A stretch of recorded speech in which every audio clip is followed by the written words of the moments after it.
కొంతమందికి మనం ఏం చెప్పినా తప్పుగానే వినిపిస్తుంది కదా!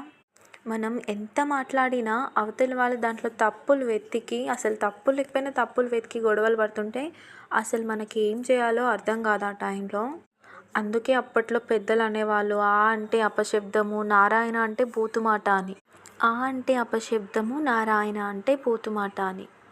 అంటే ఎదుటివారి దృష్టిలో మనం నచ్చలేదంటే మనం దేవుడి పేరు చెప్పినా వాళ్ళకి బూతుమాటలాగే వినిపిస్తుంది.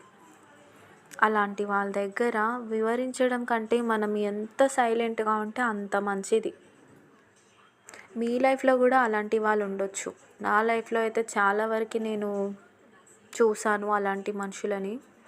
సో, నేనైతే ఎంతవరకి ఆహ్, వాళ్ళతో ఇప్పుడు రిలేషన్స్ ఉన్నంత వరకి వాళ్ళతో మాట్లాడకపోవడమే మంచిదనిపిస్తది నాకు. ఎక్కడైనా కనిపిస్తే ఓకే. పలకరీయడం వరకి మాత్రమే.